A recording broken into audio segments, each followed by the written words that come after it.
in 2 sentences, how would you say to get past that stage fright? Because, I mean, we all have it. I think we still have it to this day. So what are your tricks for that? So if I have to give 2 sentences, it's a good exercise. I'll start with two as to see if I can do this. First step is realize that you will always have it.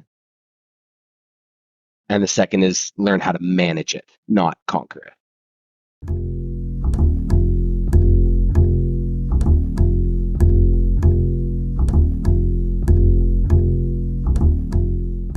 Podcast world, welcome to another episode of The Value, the language of business for those of you seeking to build or invest in companies that are scalable and highly valuable.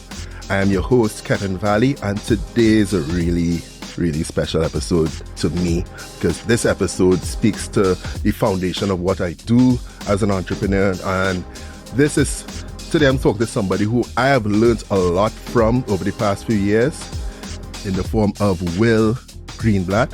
Will is an author, a public speaking and pitch coach who has helped founders raise over $350 million in capital. Will, how are you doing? Welcome to the show.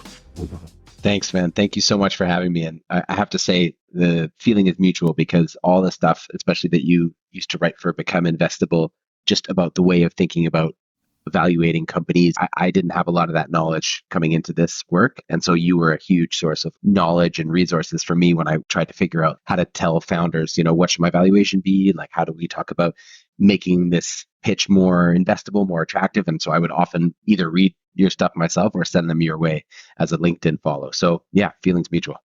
Awesome, man. And I mean, you've spoken for companies such as Google, Wayfair, Ericsson, DMZ, ICBC, and the ever so popular Techstars. I mean, your Techstars pitch coach and everything. But I know all of this started with you being an actor, right? Which I guess is a natural progression. But I'm thinking like, all right, so for me, as a child growing up, now I wish I had that kind of talent, right? But as a child growing up, I would always daydream about that moment. It could either be hitting the winning shot in a basketball game. It could be on the stage, busting that move or singing that song and the fans are just cheering. Because I thought I just wanted to be a star. But over time, when I realized it was for me, I was chasing that adrenaline, that feeling of success and adoration and all that. But of course, those things can be fleeting. What got you into acting? Is it just family legacy, like for me with finance, or was it something else? I think it was two things. One was it was a family legacy. So I'm really interested to learn more about your family as well, like how your background of finance.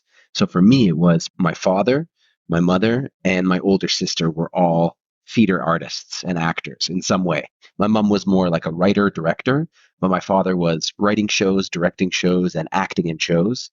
He has one of the biggest, most successful Canadian plays of all time called Two Pianos, Four Hands. I think it still might be the most successful Canadian production in theater history. I think. I'm not sure. I think it still is. Two pianos for what, sir? Four Hands.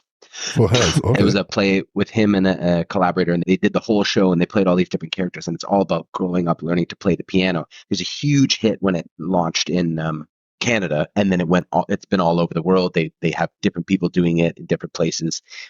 It's been really, it's been to Europe, it's been to Asia, and it's a huge success story, really. And that shaped my dad's career, but it also had him on the road all the time. And as a result, he and my mom divorced when I was 15 because just it was too much for them to be separated all the time.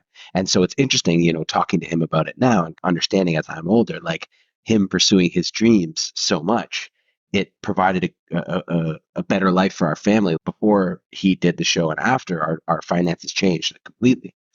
But it had a toll on his relationship with his kids and his marriage.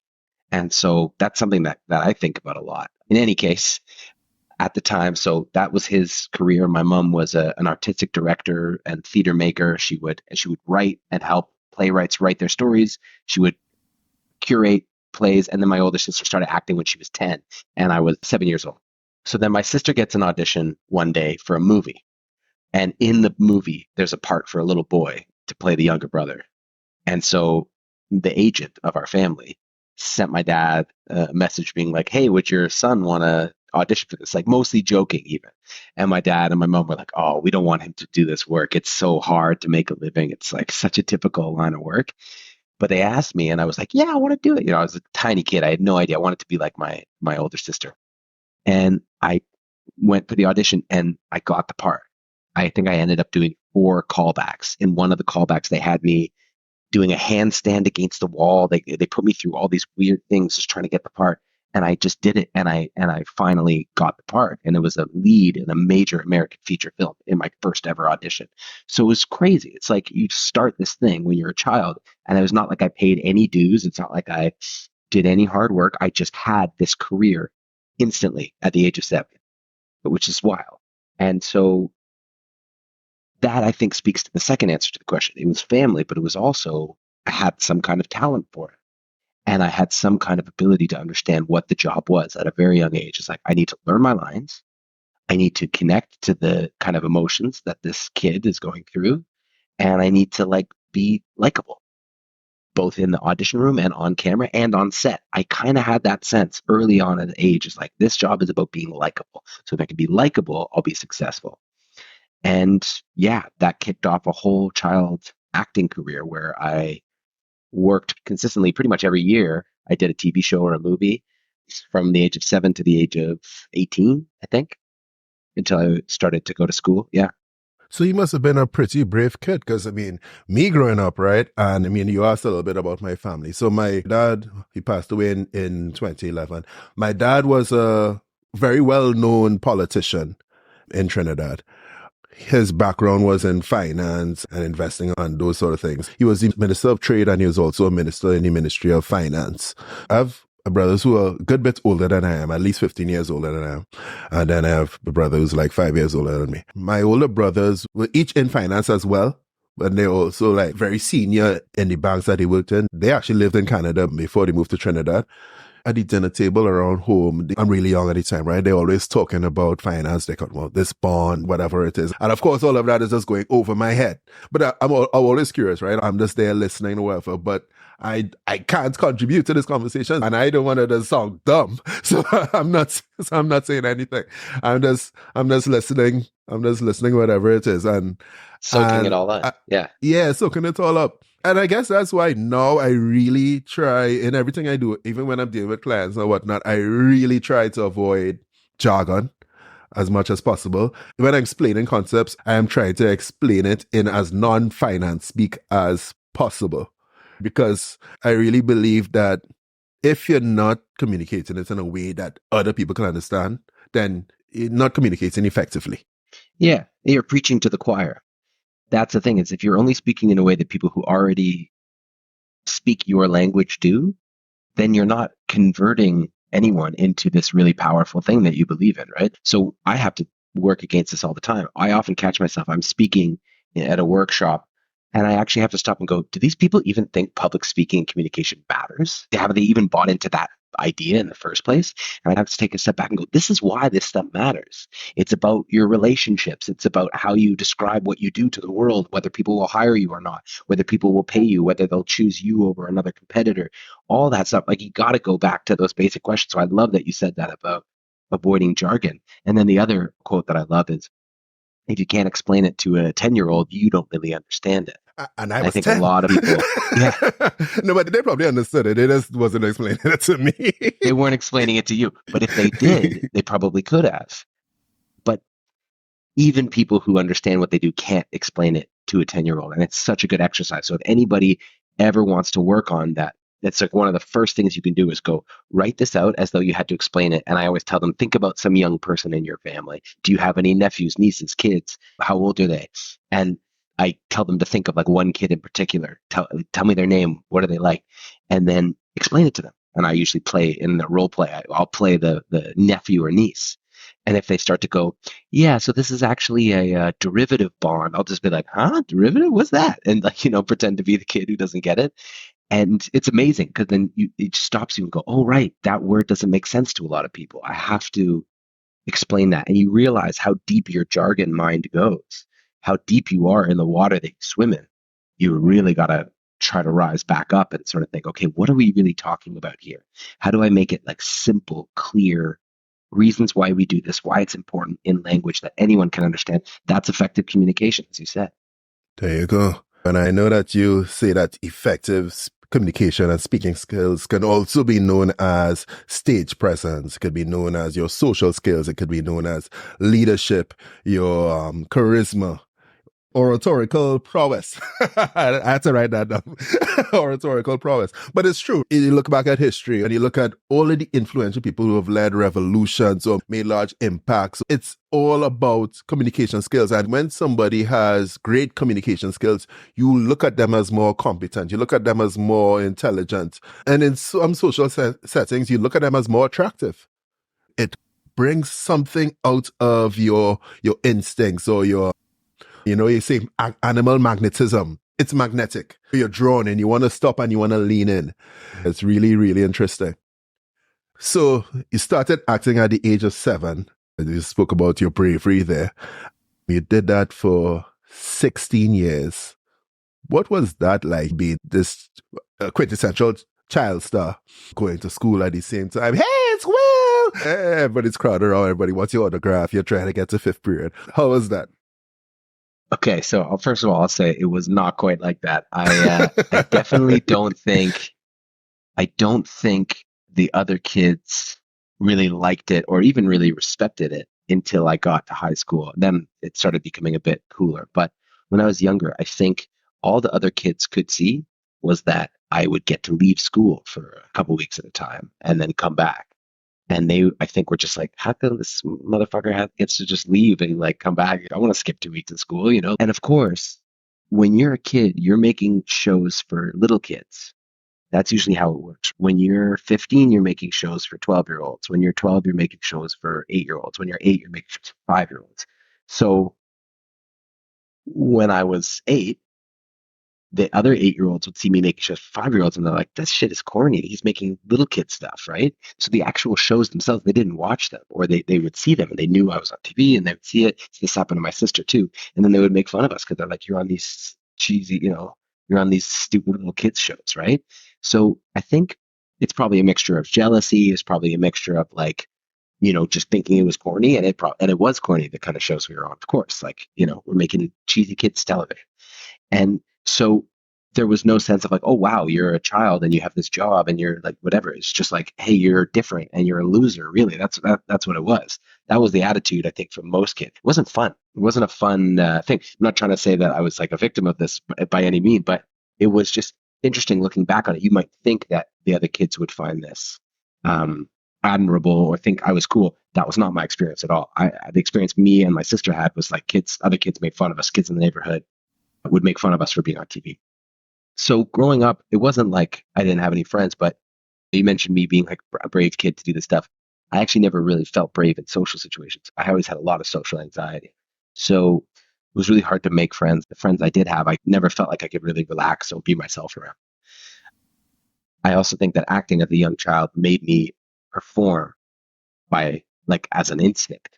So I would just always be performing for kids. And I feel like people can sense that on some level, right? If somebody's not being themselves and somebody's performing to get you to like them, you can sense that on some level. And I don't think kids responded well to it. So I had a tough time making friendships. I don't remember having like a good memories of friendship as a kid. And when I got to high school, I started being a little more confident, a little less worried about what people thought of me. Although, of course, in high school, you still care so much about that. So I started kind of finding a bit more confidence. And yeah, then when it was time to go to school, I was like, okay, I'm going to go to this program, which was a 1-year program in Halifax, which was like history and philosophy and this kind of big thing. And then I was going to go to theater school. I was like, I want 1 year of kind of real school, and then I want to go be an actor. So I applied to National Theatre School of Montreal, and I got in, and then I went there. Yeah, that was my secondary school. Okay, so you said you spent 1 year in theater school, but then you actually left that because you didn't like the environment. What was happening there? I actually ended up graduating. I did the full 3-year program.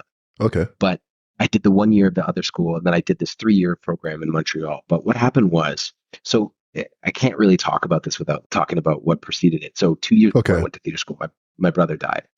And Sorry. that completely, yeah, thank you. And I know you've been through some stuff like that yourself. And Hmm. yeah, it completely, as you know, it throws your life off track when you have a sudden, shocking death in your family or from a loved one.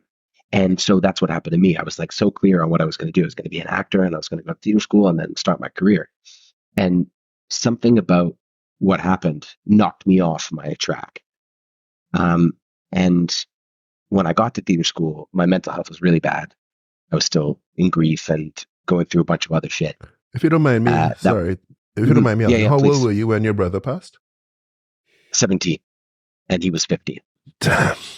Okay. Yeah, yeah. So one of those things that you never think is going to happen to you. You never think, is going to be part of your life.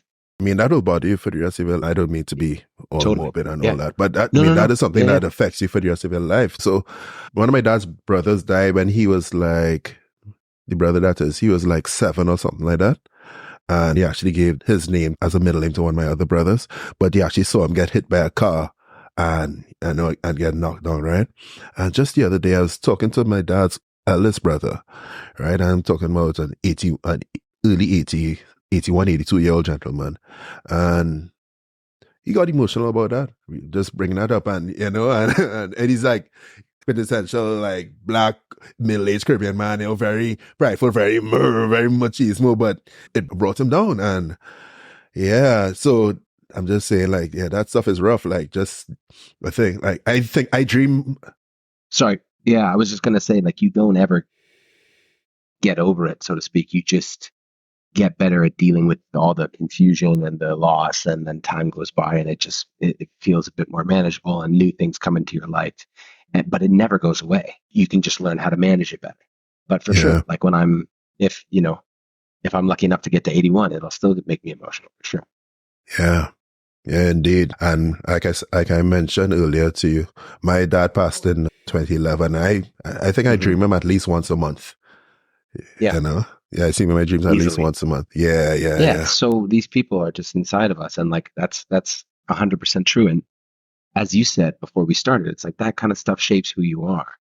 And in a fucked up way, you have to almost learn how to, I don't want to say give thanks for it because that's not how I feel, but make peace and tell the story and just come to a thing of like, this is what it is. And in fact, I would be so different now. And then that's confusing because you're like, and I like who I am now. So it's hard to wrap your mind around that. Like, and you can never be grateful for that sort of thing, or at least you don't want to be. But it's just an unshakable part of you. And it's the worst thing that happened to you, but of course the worst things that happen to us are often the ones that shape us. And then the only thing you can do is go, okay, well then how do I try to make something good about it? And so what I do with my work now, and we'll get to this later, I'm jumping ahead of the story a bit, but now I kind of go, okay, it's my job. Part of my job is to talk about this and to say, this is what I experienced, and this is what it was like for me, and this is how hard it was, and this is how disconnected I felt from my friends, and this is how much my grief made me, turn to drugs and alcohol, and this is how much pain I was in for so long, and this is why I made shitty choices, and I chased relationships that were really toxic because I just needed to feel like I had somebody who cared about me, and all this sort of stuff. You just talk about that kind of dark stuff, but I go, whenever I've heard other people talk about this sort of thing, it always makes me feel better and less alone, and so I can pass that forward. And that's the one positive thing I could do, or that's one of the positive things I could do, is pay that openness forward. Because the people who have done that for me, who have spoken about it publicly, have made me feel so much better. So I know, okay, that's something I can do. I can pay that forward. And so that's a big part of why I do what I do now, which we can get to in a bit before I stop jumping around. But That's fine. That's fine. That's how it goes, man. That's how it goes. Yeah. All right. So how did you cope mhm. with that grief? What did you do to So cope with that grief?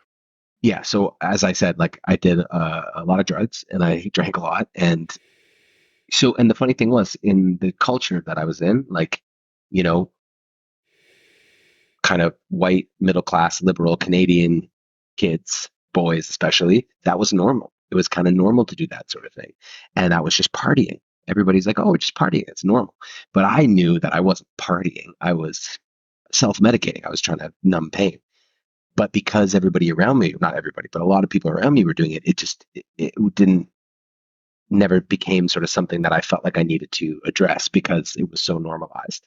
Of course, looking back on it now, I can see it's like a lot of those people were in pain, whether the pain was from like a trauma they've been through, or just they didn't know what they wanted to do with their life, or they felt whatever, or that, something was going on. You don't do drugs every weekend if you're happily living your life and feel like you have some purpose and you're working towards something. Why would you do that?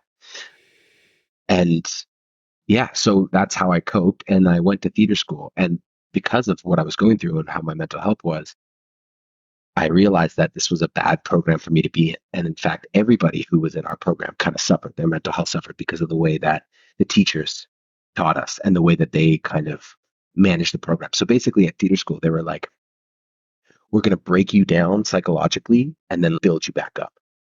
Have you seen the Oh, movie Whiplash? You see Whiplash? I haven't, but if I'm to grasp what you're saying, is it more like, hey, you are nothing. We are going to make you into something after you came in there with all these years of experience and all that. It was something like that? Okay.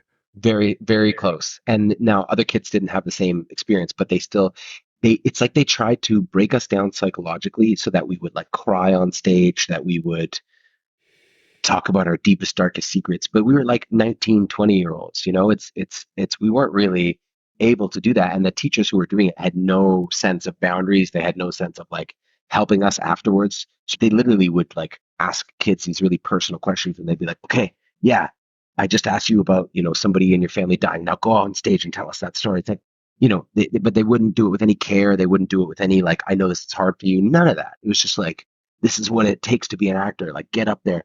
Also, I injured myself when I was 19. I suffered from my first disc herniation at 19 years old in my back. And they kept making me do all these really physical classes. They didn't even believe that my back was hurt. They thought I was trying to like get out of my classes.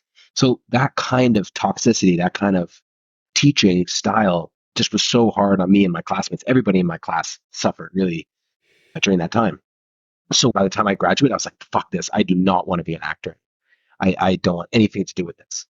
And I probably would have done that anyways, but it was just kind of the accelerator of like, no more. I just wasn't happy.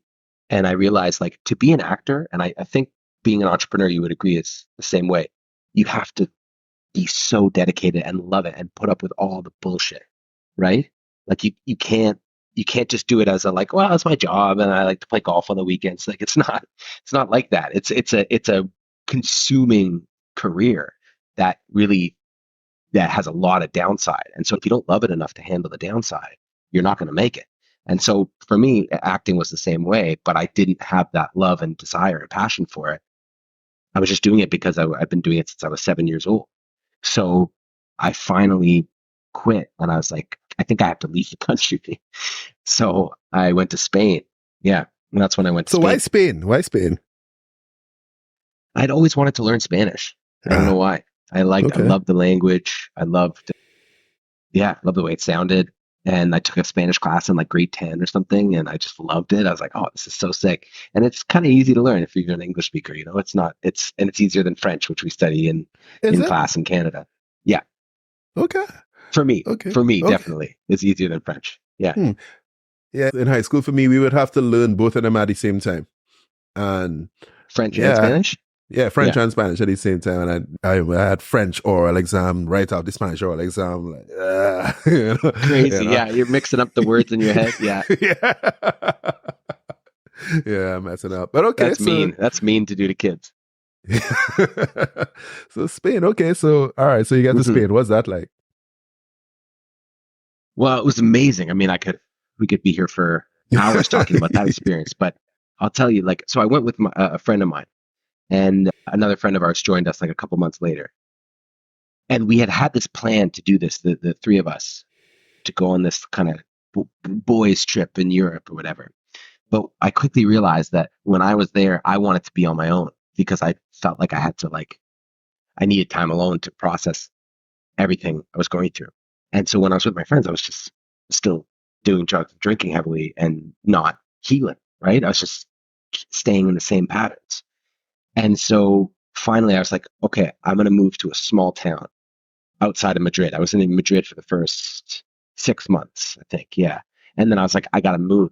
And so I got a job in some small town. And then I told my friends, like, sorry guys, I gotta go. I gotta be on my own. They were cool. They respected it, what I was trying to, tell them. But I think they were kind of surprised and it was just one of those things where I realized, like, they were like, but we're supposed to be together. And I was kind of like, I can't do this anymore. Like, I'm not happy. I'm not doing well.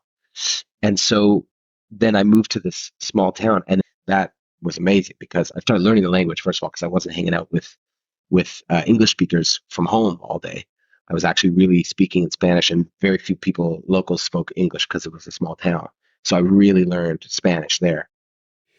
And I was living alone. I was hustling to find like one-on-one teaching clients. I was hustling to get different jobs at different schools. I started to teach adults business English as well as teaching kids. So that set the stage in a lot of ways for the work I do now. It's like how to build a coaching practice, a business around selling your education time for money. So that was the first time I did that. And yeah, I found I was good at it after a while. And I thought my acting skills, I think, helped me, especially at the front of a class, helped me explain things, and it helped me perform in front of a class to get them to keep their attention and to explain the concepts to them. Yeah, and soon I want to talk about what you learned from acting and how you translate that into public speaking and all of that. But my curiosity won't let me go there yet because I know after Spain you went to China. Yeah. So is it that you just always wanted to learn Chinese now? Because that's a lot more difficult to learn than French. Way more difficult. Yeah, way more difficult. So I had never thought about going to China. What happened was one of my friends who came with me to Spain, he had been to China with his girlfriend when he was 18. Like, that was the first thing he did after school. I actually went to visit him there in 2008, 2009, something like that. And I loved it. It was amazing because it was so different and so cool. Like, you smoke cigarettes inside. Wow, it's like, yeah. Just it's a really cool thing. I don't know if you've been to Asia a lot, but Asia's so much I've been fun. to Shanghai and I just did India in February. And Yeah, yeah, it's like nice, they're like different worlds totally. from And the it's West End. Yeah. for me, it was so exciting, and so I was really excited to go to China. But basically, my friend, who ended up being the CEO of our company, he's like, let's go make a startup there because there's such a need for English, the level of English education. It's not like it is in Europe or in other places in Asia. Like, it's not good in China. They have a really hard time learning English, and they need to come to Canada in a lot of cases to go to school. They want to come to Canada. So we can start a Canadian owned company in China to teach native Canadian English. And it was a really good idea. We just didn't realize how difficult it would be to do the business legally because we were a wholly foreign owned enterprise in China. So that was crazy. And it ended up not working out. But funnily enough, agreed to be part of that. And that's what got me into entrepreneurship. But it almost felt like I was in theater school again because I was with my friends, but we had so much conflict because of working together, and we were like paying ourselves like no money, which is such a stupid thing to do in retrospect. Like, that was so dumb. You know, all entrepreneurs have been there trying to survive on pennies so you can put all the money into the company, and it just doesn't sustain. And we were living together and working together. We had no break from each other. It was just a shit show. And again, I was still doing my friends' things. You know what I mean? Like, that instinct that got me away from my friends in Spain was still driving me in China. So I was working, even though I was a co-founder, it didn't feel like my company. It felt like my friend's company. Yeah, so I wasn't doing my thing. Even though I liked the work, I loved being in China. I was able to learn a lot of Chinese. I had a girlfriend there for a long time who really introduced me to so many of her friends, and I felt like I really got a good look for the time I was there into the culture and stuff, and I really enjoyed. It's a big part of me now still, my time there, but it wasn't my thing. Ultimately, it wasn't my thing, and so I ended up getting injured again. My same back injury, it flared up in China, and I ended up being bedridden for like 7 months and having to come home to Canada. No, I in China I lasted about 2 weeks in bed. My girlfriend was coming over before work every morning, bringing me food. Leave. I would stay in bed all day, and she would come over after work, do all the dishes, and like get me food again. Like it was, I was like I couldn't do anything for myself. And so I ended up coming back to Canada and said goodbye to her. And we ended up breaking up because it just it wasn't the right relationship anyways, but it was tough at the time. But I came back to my mother's house in Toronto and I was just on her couch in the living room because I couldn't climb stairs. So I was just sleeping on a couch, taking Percocets all day, just addicted to the painkillers because the pain was so bad. And I just wasn't healing. It was a really, really rough period. But the way I got out of that was I started going to therapy because a doctor told me if you go to therapy, your back will start to get better. Like you got to heal your mind kind of to heal your body. And I thought that was bullshit at the time. And then I started doing it and I was like, man, everything started to change for me because I took my mental health seriously for the first time in my life and my body started healing. My relationship started getting better. I became more patient, calm, understanding, grateful for life, like all these things that I wasn't before. And I started learning those because was at this rock bottom of this injury. I was like, if I don't change my whole mindset, I'm never going to get better. And so that was a real turning point in my life. And then I started realizing like this way of thinking about communicating more honestly, finding your purpose, being real, being more empathetic, being more calm, mindfulness, being present, all that stuff I was learning. And then also having a background in acting and teaching. I was like, I think I can teach this stuff to other people. And that was the birth of my company Out Loud Speaker School. That's been my venture for the last 7 years, which was like teaching acting skills as public speaking skills, but also there's a lot of my own life experience and mindset in the coaching about like, okay, how do you tell your story? Do you share personal things when you talk about your work or not? How do you communicate to the people on your team, the people around you? Can you be more open-minded, more empathetic? All that kind of stuff. A lot of the stuff that I've learned. So it's kind of like my life, my background in acting and my background in teaching and my work with entrepreneurs. And I realized that entrepreneurs are the best people to do this with because they're lifelong self-development junkies, right? Yes, Every entrepreneur you it's talk to true. is a self-development junkie. So Yeah. it's kind of the perfect fit. And now that I'm an entrepreneur myself and have been for like the last 10 years, I'm like, okay, this is who I want to work with. And I still work with some corporate people, business leaders, but entrepreneurs are my people. Really, that's like the closest thing I've ever found to community is the entrepreneur. So that to be a coach at your school, you have to have some sort of performance background. So you're not just going to take any and every public speaking coach. Why is that? So yeah, an acting or performance background. Because to me, it's not that people who have self-taught or whatever that they can't be great. I have a friend, Victor Okafor, who does this work for entrepreneurs in Nigeria. He's brilliant. I love the way he does it. I love his approach. And the way we connected is because he applied for a job at our company. But I realized like he's like me. He's got to be doing his own thing, right? But with my work at this school, Out Loud Speaker School, the thesis is an actor is naturally deeply curious about other human beings because you never know what kind of character you're going to play. So you're always studying people.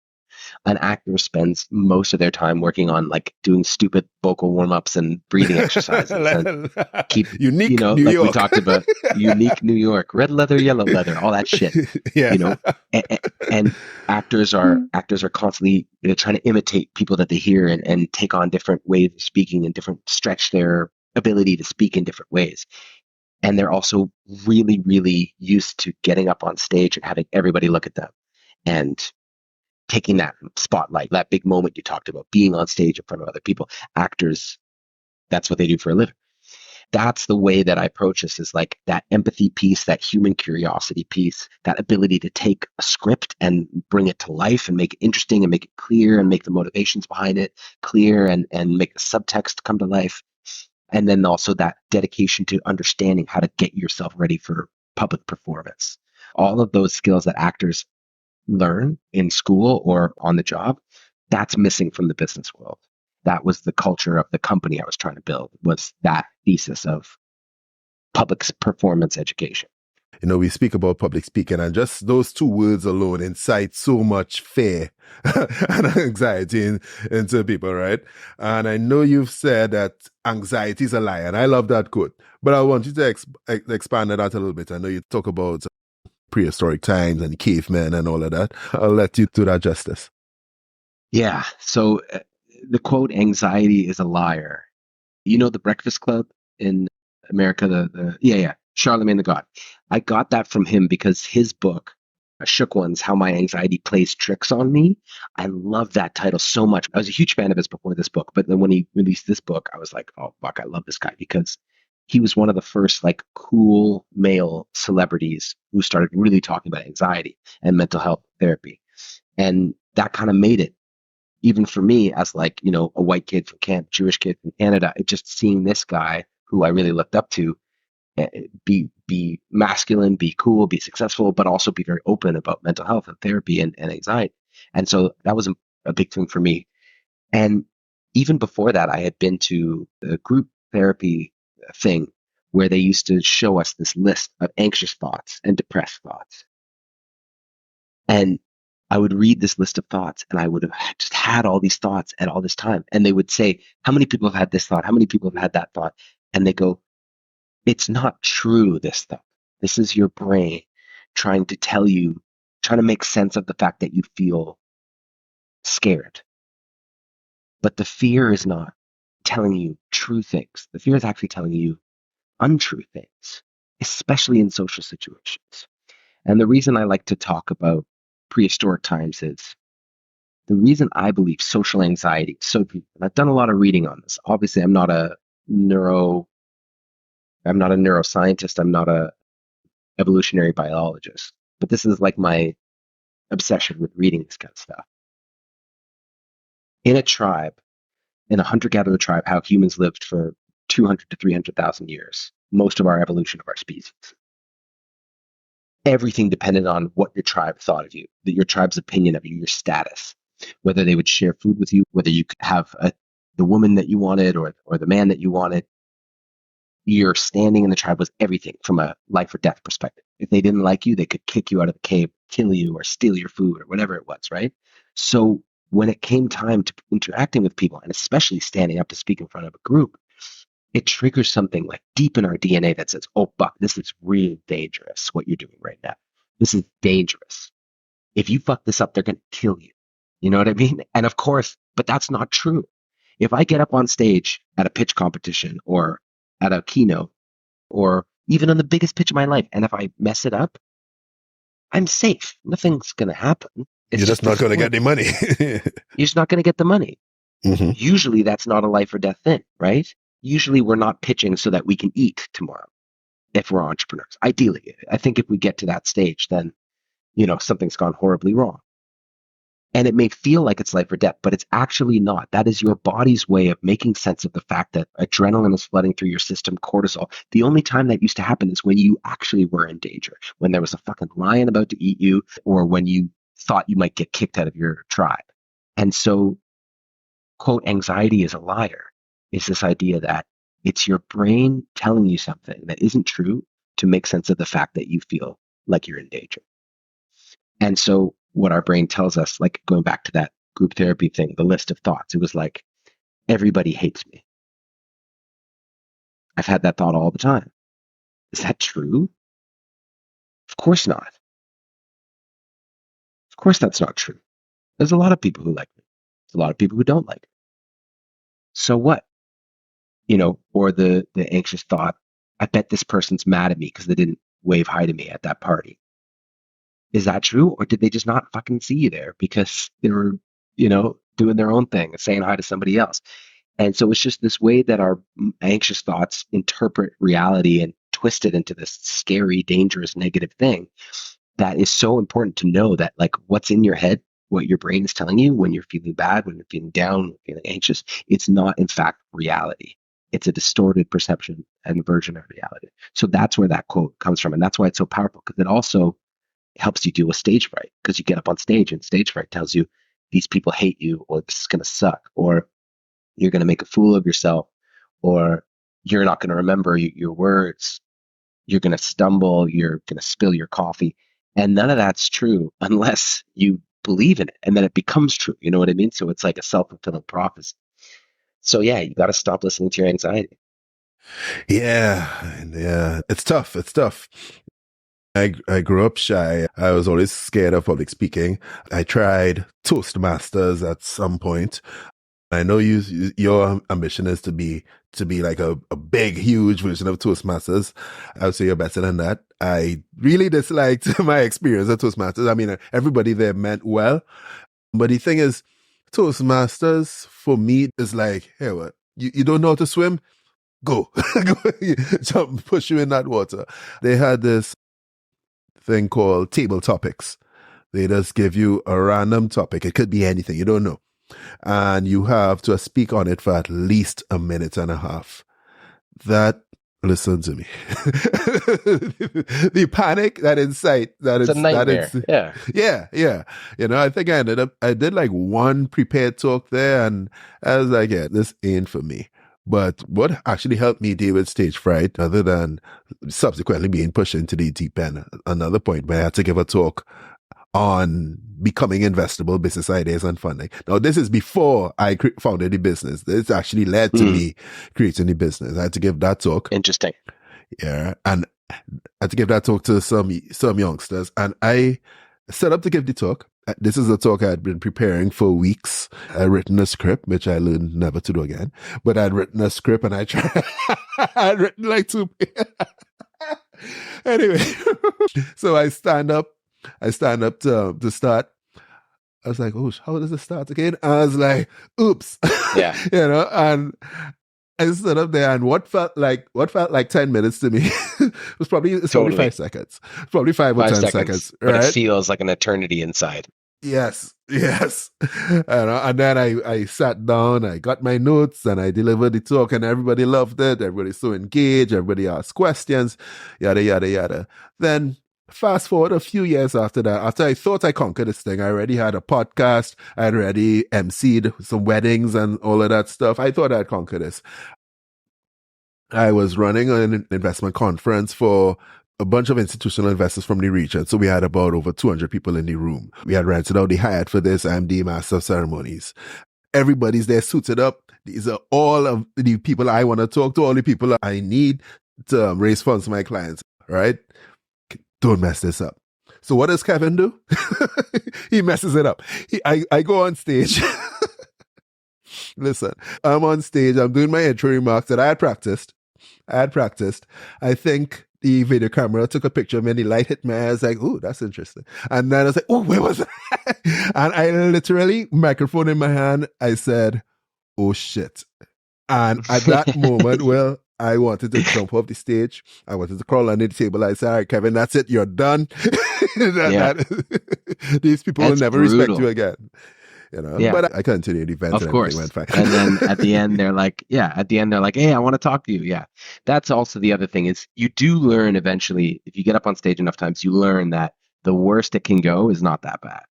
And that most people don't realize how hard you're panicking on the inside. Usually they don't realize it, unless you're fainting, vomiting, or you can't, get a word out. But other than that, usually people don't realize. And if you just keep pushing, you'll get through it, and then people will probably forget by the end. I guess in two sentences, how would you say to get past that stage fright? Because I mean, we all have it. I think we still have it to this day.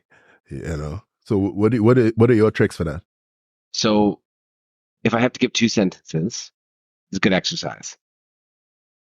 I'll start with 2 as to see if I can do this. First step is realize that you will always have it. And the second is learn how to manage it, not conquer it. So this is actually what my doctor said to me when I was getting over my back injury was, you're never going to get better. This isn't a disease or a sickness that will go away. You have something called degenerative disc condition. That means your spine is like a 60-year-old man's spine, even though you're only 26. So he's like, your job is not to heal and then never think about it again, as much as that sounds like what you want to do. What you have to do is learn that for the rest of your life, you're going to be managing this condition. But if you set yourself up properly, you can live as though you don't even have it. And so that's the goal for stage fright is if you have it, you always will have it. It's never going to totally go away. What you will get really good at is managing it to the point where the feelings are going to come and you'll be able to breathe them out and you'll be able to get through and you'll be able to get up on stage. I think my biggest talk so far has been in front of 236 people. Not even that many. I mean, I've done plays in front of more people, but I've never spoken as a keynote in front of more people than that. And for that one, I was really nervous, but I did it. I was actually much better than I normally would have been before being a coach and before doing this work because of all that I've learned. That's the high level thing is accept that you're always going to feel nervous and that you'll always have stage fright and then learn how to manage it. And so the management tactics there's a bunch of them. The first step is understanding what it is. And we've already talked about that with the anxiety and the evolutionary origin. So just even learning that has helped me so much that it's human, right? You're doing this and everybody feels this way. They also have done studies where they've measured a bunch of different people from different personality types, men, women, different ages, and everybody has elevated cardiovascular reactivity when they speak in public. So everybody has an elevated heart rate. So we all have it a little bit. So that's important to understand. Another important thing to understand is nobody can really tell. And I know this from all the times people have told me they had really bad stage fright and then I saw them speak and they were fine, right? And then also understand that, yeah, it's never going away. So once you kind of contextualize it with all those things, then you start to also understand what it feels like. What are the physical symptoms? Sweating, for white people, get really red, excessive itching, twitching, facial Dry tics, mouth. stuttering, dry mouth, which sucks, mental confusion, mental blanking. And it's funny because the real bitch about all this is that all the symptoms of stage fright are the things that make us the worst at public speaking. Why can't it be I don't know, why can't it be pain in my feet? I could deal with the pain in my feet on stage, but it makes my mouth dry and it makes me hard to remember what I'm supposed to say. That's the worst thing for public speaking. All the symptoms directly work against your ability to tell a good story and speak well and clearly on stage. So it's this horrible iron, right? So we kind of contextualize, we understand this is what's happening to me and it's normal and I am normal. I'm not weak. I'm not particularly stupid or useless. This is just a fact of life and I have it too. And that's what it is. Get used to it and get over that fact. Then the next stage is, okay, what can I do about this? Well, when you actually have a talk coming up, there's some good things you can do. First of all is prepare a million times, to do it as much as you can, but don't do it in the same way each time. You want to rehearse in the right way. So don't just say it out loud a bunch of times or read it a bunch of times. You want to practice it in a different way, a different style. Do it fast, do it slow, get into the language, emphasize, some parts another time, say it a different way. Ask yourself, what do I really mean by this? Change it if you have to, right? Really work on it and work it. And the more you do it out loud and the more you listen to yourself, film yourself, watch it back, change it, it'll start to feel like you are doing it too much. And that's when you just keep pushing through because then you'll really, really get good at it. The other thing you can do is warm up before you go on stage. I'm a huge proponent of this. Unique New York, red leather, yellow leather, how now, brown cow, all that shit. Oh But no, also brown cow. breathing exercises, grab your arms and stretch it overhead, Yes. swing your arms, do shadow boxing, jumping jacks, yoga, push-ups, Okay, get so your I thought body I was moving. weird. I thought I was weird. No, that's it. You want to get your body moving and you want to start to I read something in a book about how a lot of the things that the reason why exercise makes us feel good when we're feeling anxious is because the anxiety is telling us that maybe we're being hunted by a lion. And so you go to the gym and you go on a treadmill and then your body's like, oh, we ran away from the lion. So we're safe now. So, and it's called something like completing your stress cycle. So warming up helps complete your stress cycle. You're anxious about your talk. Then you go and you do a warm up and then your body goes, oh, we're safe now because we did something about it. Do you know what I mean? And you're not going to feel 100% better, but you're going to feel way better than you did beforehand. And I do this every talk I ever give, every client I ever work with. I always say, always warm up before you pitch. or always warm up before you speak.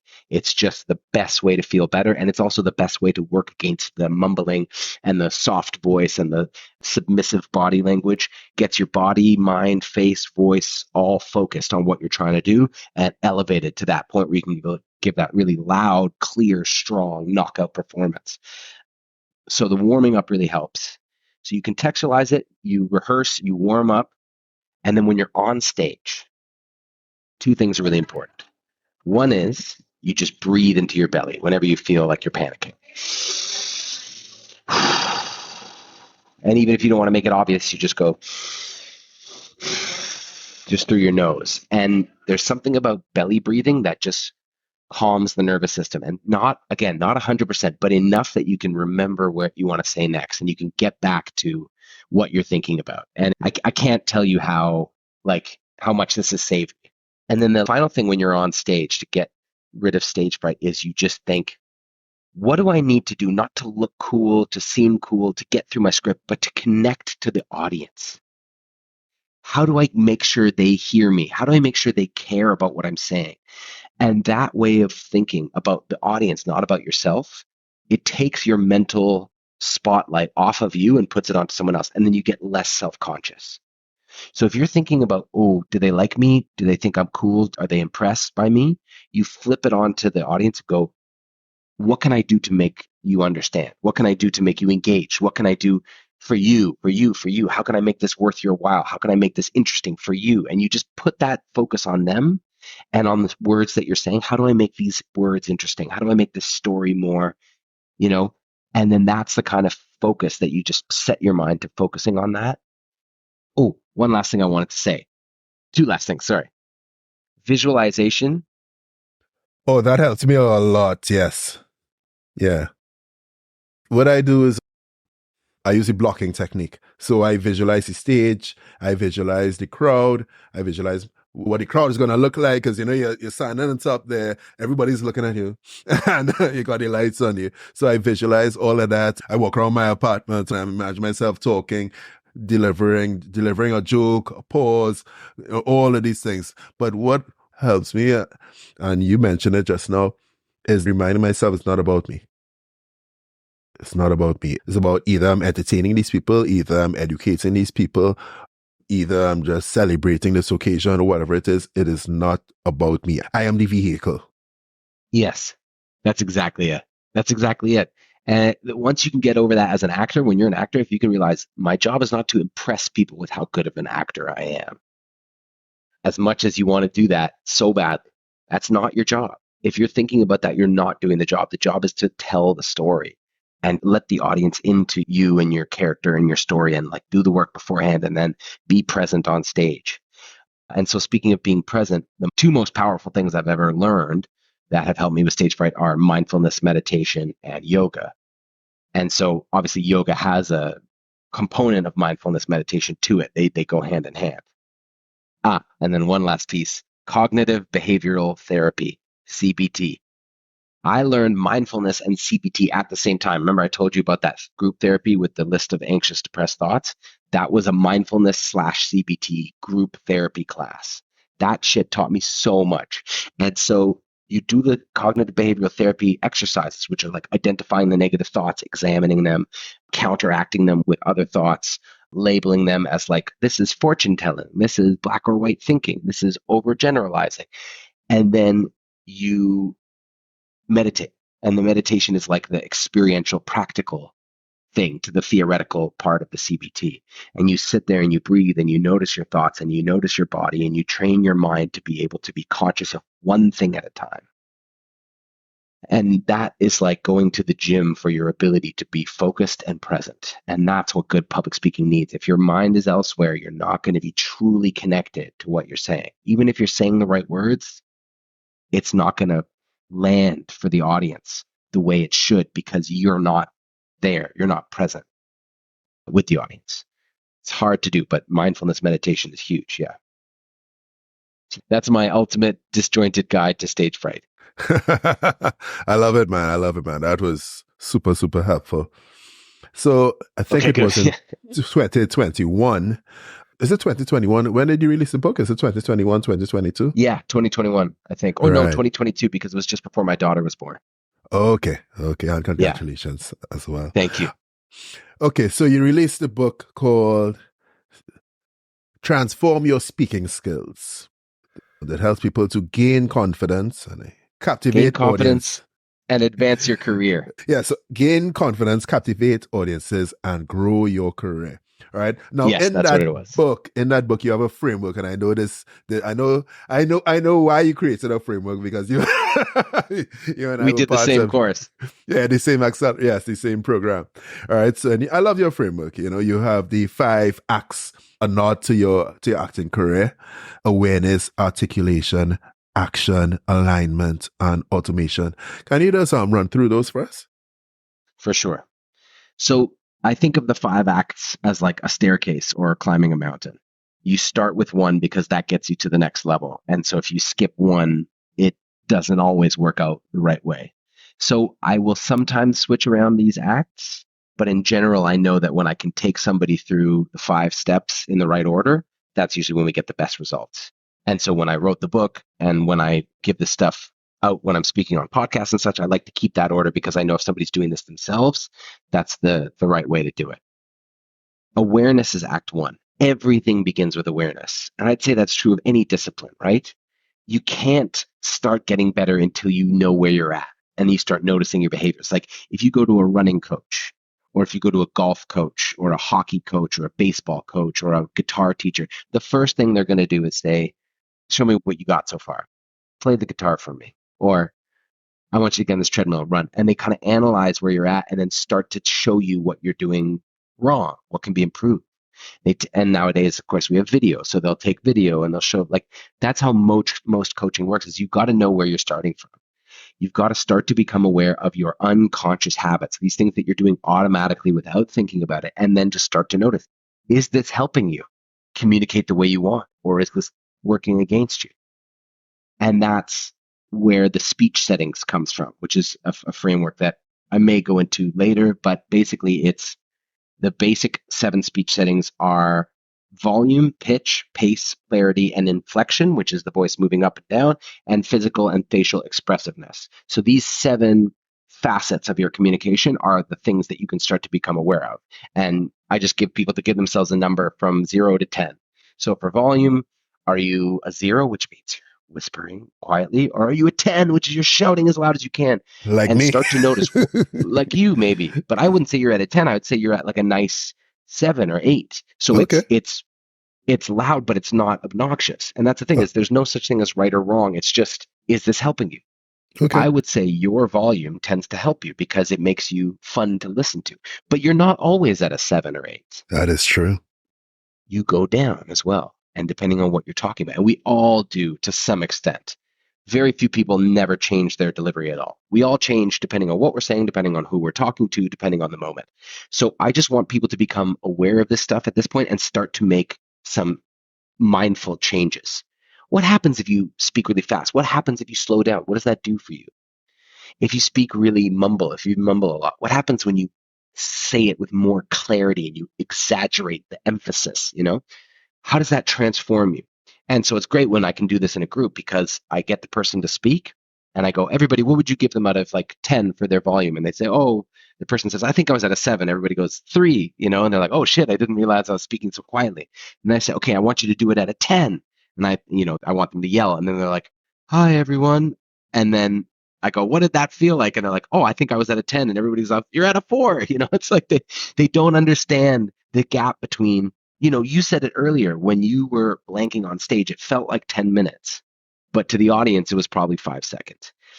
What it looks like on the outside is not what it feels like on the inside. So you really got to start to become aware of that for public speaking. You are not the best gauge from the inside. You have to rely on video and you have to rely on other people's feedback, as well as your own internal feedback.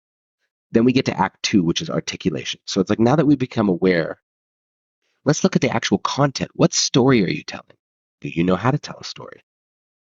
And so that's why I love working with entrepreneurs, because the story is, why did you start your business and what does it do? And who do you work with and who do you help? And what's the solution, the problem, the solution, and the prize. So I teach a structure that I call the problem, solution, prize structure, which is like any business story can be boiled down to a 3-act story. There's a problem, you have a solution, and then everybody gets a prize. And you can think about this for any presentation, but in general, for an elevator pitch, for an email, for a social media post, if you can identify a problem, make it sufficiently urgent, painful, costly, then by the time you come up with your solution, people are like, oh God, this needs to be solved. And then you present your solution and you explain it clearly. This is what it does. This is the benefits. This is how it works. These are some potential objections you might have. And then you get to the prize, which is why bother implementing the solution? Yeah, okay, it's going to fix the problem we talked about, but is there a deeper, is there a bigger benefit to this, like a bigger society-wide, industry-wide, worldwide great benefit that we all get if more and more people adopted the solution? And that's what makes a really interesting story, if there's some kind of bigger vision, bigger purpose at the end. So then that's Act 2. Act 3 is called action. And depending who we're working with, action will mean something different. If I'm working with a startup founder who's fundraising, action is going to be, let's look at your pitch, let's break it down, let's deconstruct it, let's make sure the story's there, let's make sure you're telling it well, let's make sure we're highlighting the right things, let's film you giving this pitch to investors, let's analyze this footage, let's give you more skills so that once we have your script, let's give you some tools to really bring it to life. That's action. Act 4, after we've done some practical stuff, and usually by this point people are like, oh my God, I'm getting such good feedback on my pitches, I'm getting such good feedback on my presentations, like they're feeling good. So then I go, okay, great. Now, tell me about your life story. And now that I've kind of earned their trust after a few sessions, I ask them to talk about their life. Why did what's your childhood like? What was your relationship with your parents? What was your relationship with your siblings? Some of the stuff we've talked about today. And not everybody's comfortable to talk about that right away. I find the more and more I do this work, I'm more comfortable bringing this stuff up earlier. And I also know that if I can share myself first, then that will really make them feel more comfortable to share. But I like to wait in general before I really get into that stuff because I need to earn their trust for them to share. So then we dig into the deep reasons. Why do you do this work? Why do you care about what you're talking about? Why are you the way that you are? Why do you have the personality that you do? And that shit is all from life, right? That's your life experience. It makes us this way. It makes us who we are. And so when we get to Act 4, alignment, we take that deeper dive. And then also that's the moment to talk about any fears you have, any insecurities, any self-doubts that's getting in the way of being yourself and telling your story. So after that, the final thing is called automation. And automation is, how can I get you to buy into and to create a workout plan, essentially, so that you keep improving your skills for the rest of your life? I love that you say that your personal story cannot really be disconnected from your business story. Or to say the other way around, your business story cannot really be disconnected from your personal story, because you start your business because you want to solve something from your personal story. So I want to talk about pitching now. You've said that people are a lot less likely to fix a monetary problem than an emotional problem. And when I saw that in doing my research on it, I was like, damn, you are so right. Because especially in pitching to investors, we're thinking, okay, once we could show them that there's a big opportunity and they can earn a lot of money, boom, they're going to invest. But first they have to care.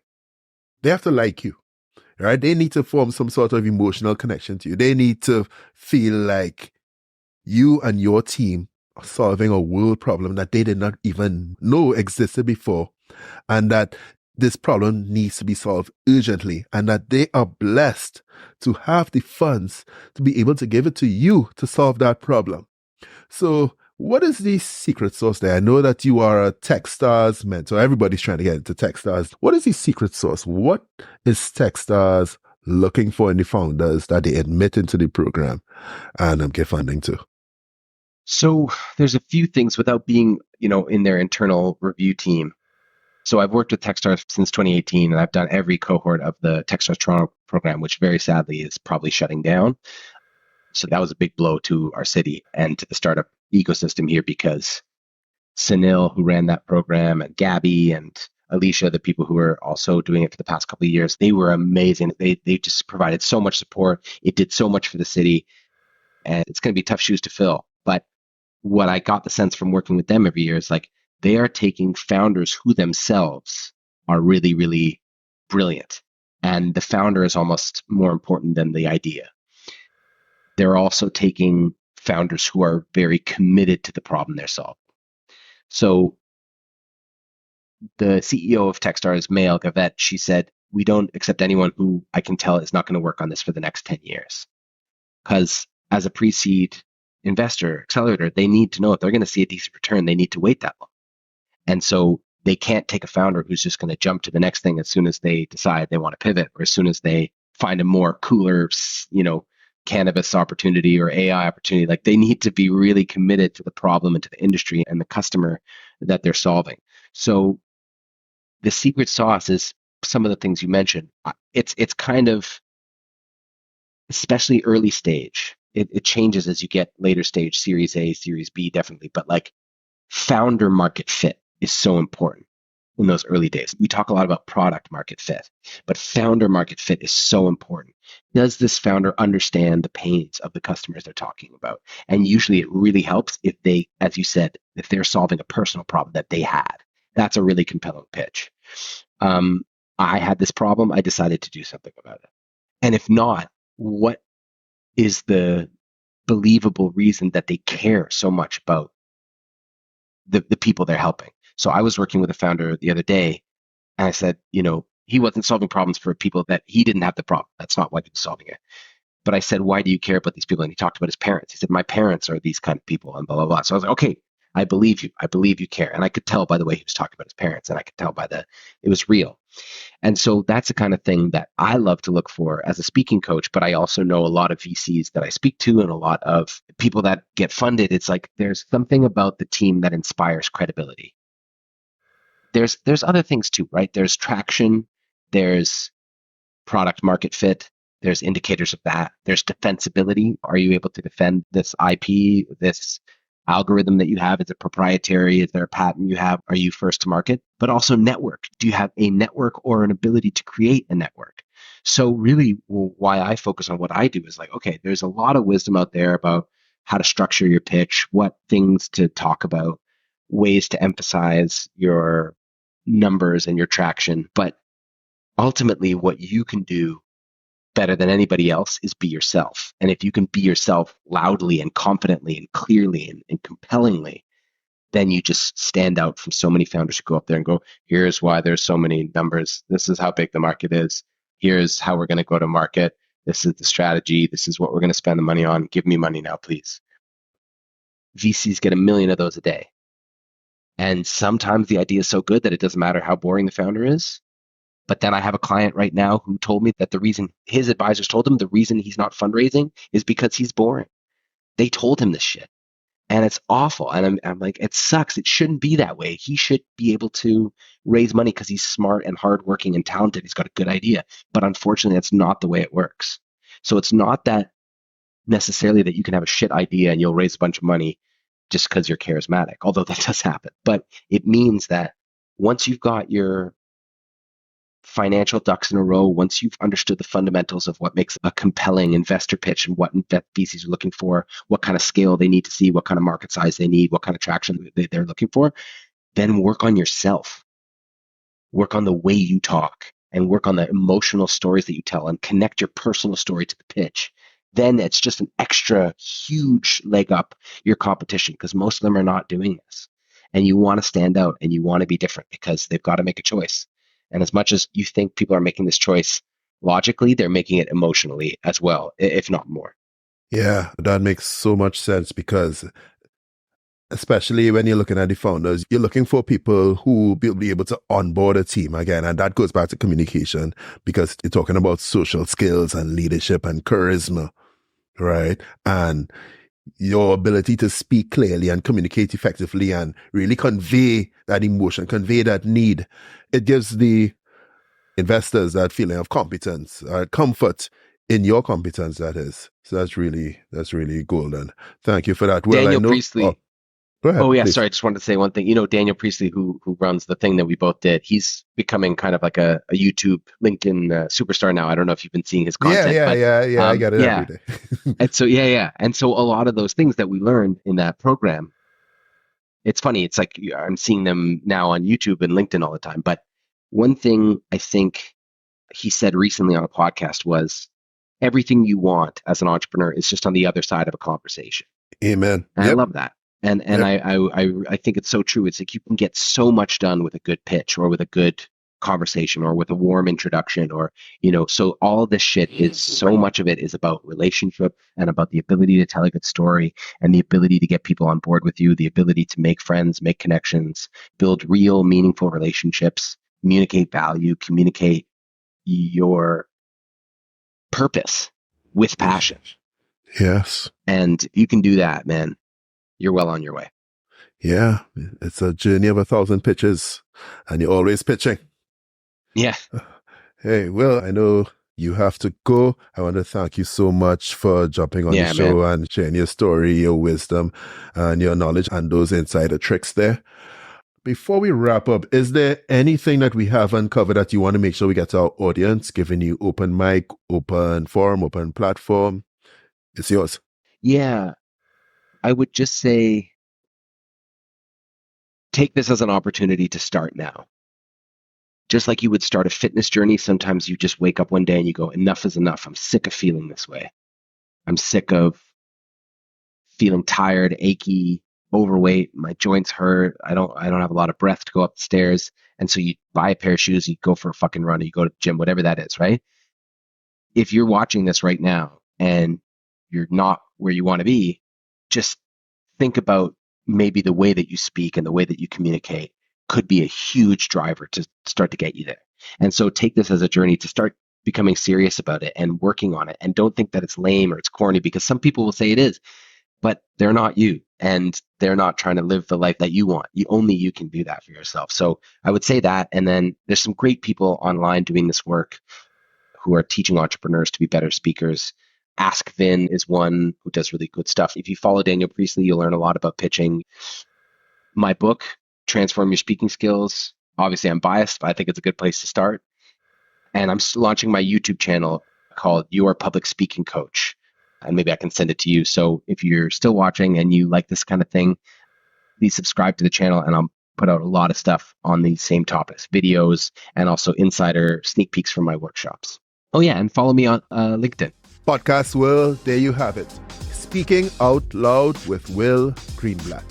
Subscribe to The Value at thevalue.show/subscribe. Check us out on YouTube, Spotify, Apple Podcasts, wherever you get your podcasts. And with that, Will. My man, thank you so much.